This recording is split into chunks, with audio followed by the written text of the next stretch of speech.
Now, what's the deal with the black sites, the CIA black sites? Well, what for people who don't know what they are, they sound so fucking mysterious. Yeah, they are. This is bad. This is how secret this is. A black site is a secret facility, usually housed on a foreign military base, right? I'm not allowed to say any of the countries, even though they've all been reported on in the media. Mm-hmm. The CIA has never admitted to the existence of black sites.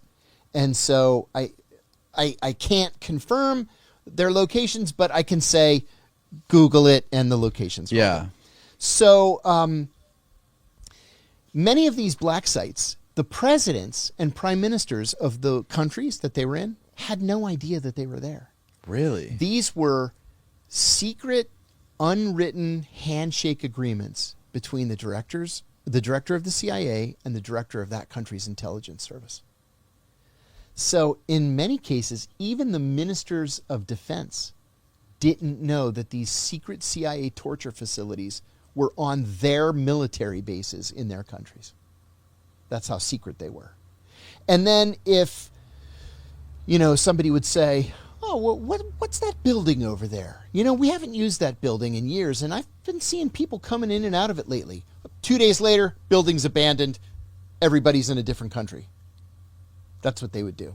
So you go from country A to country B to C, D, E, F, all over the world. The CIA's been doing this stuff for decades, right? I mean, all the way, the way back to like those LSD experiments. They were doing they were doing tests on people in different countries just because they didn't want to violate the laws. That's right.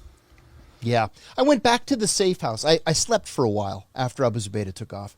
I went back to the safe house, and there was one incident that happened. One of the things that we captured that night was his diary.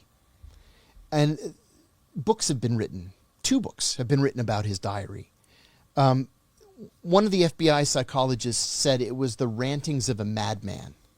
It's like, well, clearly you and I didn't read the same diary, right? Because really what it was more of a doodle book than anything else. He would doodle, draw pictures, and he would write poems.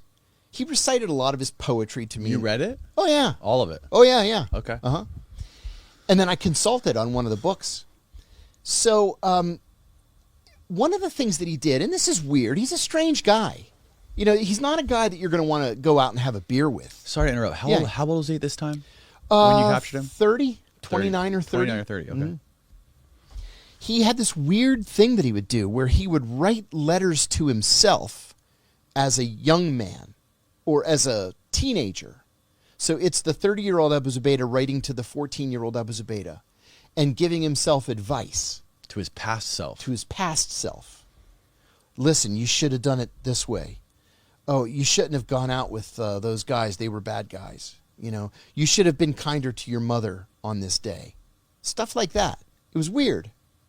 But it was expressive. He's a very artistic kind of person. Mm-hmm. So you draw these pictures, and he would write poems, and he would write a scene from a play, and then he would write a letter to himself. And the FBI is like, clearly he's insane. It's like, no, he's not freaking insane.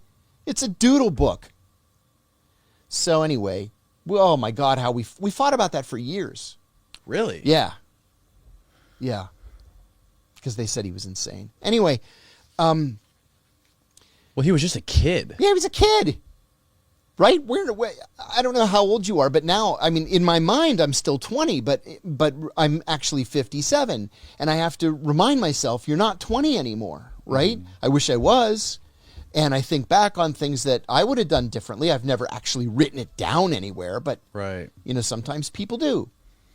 So, so what happened to him after that visit with him in the hospital when you were talking to him? And well, I never left. And then finally one of my colleagues came and said, listen, we got to get him ready to go. They're sending a plane in. Mm-hmm. And I said, where's he going to go? And my friend is like, I don't have any idea. So I told him, I said, listen, we're going to take you out of this place and you're going somewhere else. And he said, are they going to kill me? And I said, no. I said, I don't know what's going to happen to you, but I can guarantee that you are going to get the best medical care that the American government can provide. And I'm going to tell you again, you have to cooperate.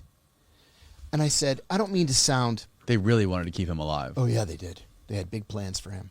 I said, I don't mean to sound cruel, but your life is over. It's over. You'll never be free again. And so the rest of it can be easy or it can be terrible. And it's up to you. So I told him a plane is coming and it's going to take you to someplace else. I don't know where that is. So he asked me if I would hold his hand. So 3 FBI agents and I picked him up, his gurney. I'm holding his hand with one hand and holding onto the gurney with the other. We take him out to the plane. And we had to lift him up like to a standing position to maneuver him onto the plane. And then we laid him across the luggage rack at the back. And we tied the gurney down to the luggage rack. And I said, I leaned over and I said, remember, you have to cooperate. And he squeezed my hand. And I said, good luck. And then as I'm getting off the plane, one of these CIA dudes who was wearing completely black with a black hood, he says to me, John? And I go, yeah, who are you? And he lifts up his hood. Why was he wearing a hood? Everybody was wearing hoods. Yeah, it's weird. They didn't want to be recognized. This was the rendition team. So this is like the most secret of all the secret things that the CIA does, right? These international kidnappings. So they didn't want him to see their faces. And